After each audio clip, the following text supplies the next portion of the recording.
از تو گفتم سر به دامانه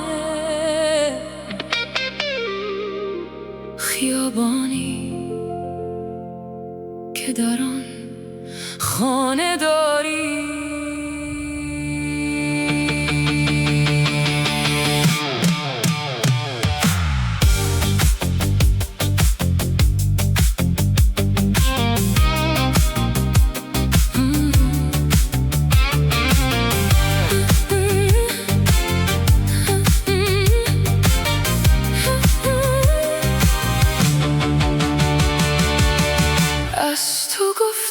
از همین عطری که در آغوش من جا می‌گذاری، هرچه در گوش زمین و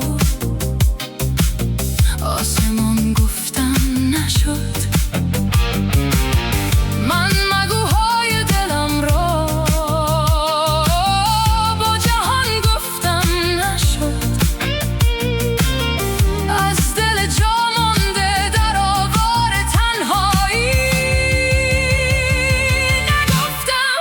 از تو گفتم، از تو خواندم، از شب بالا بلندگی سوانت عاشقانه گریه کردم، تن به تن با خاطرات ناگهانت بی بهانه. از تو دور و بی تو نزدیکم به پایانی که گفتنی نیست جز برای گم شدن در یاد تو. این قصه را بستر گفتنی نیست.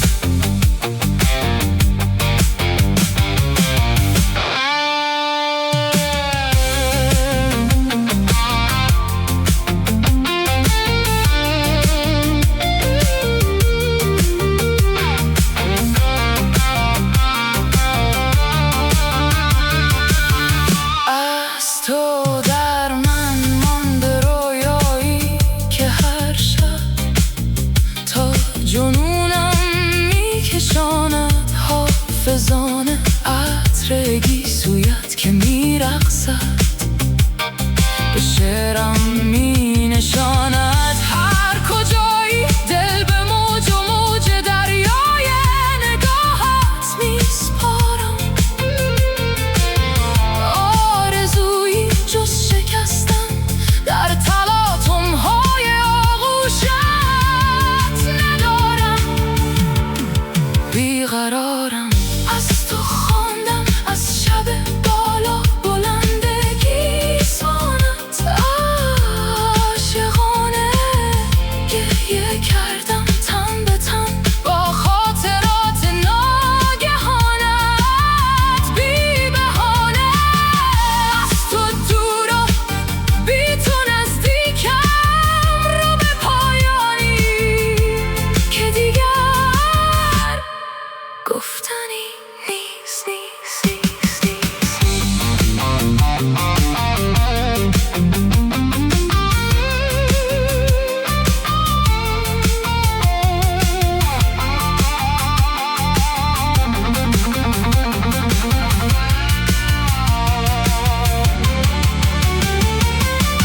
شد برای گم شدن در یاد تو.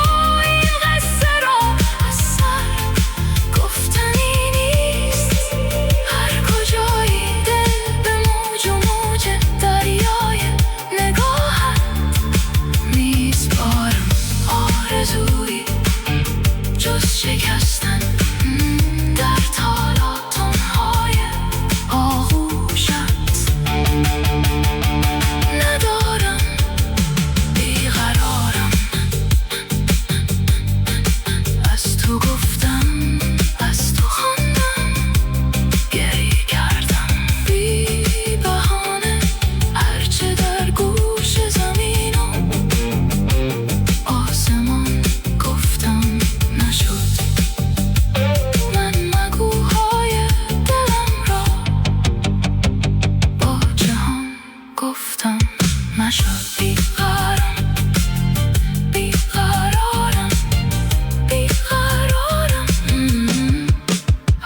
تو درمان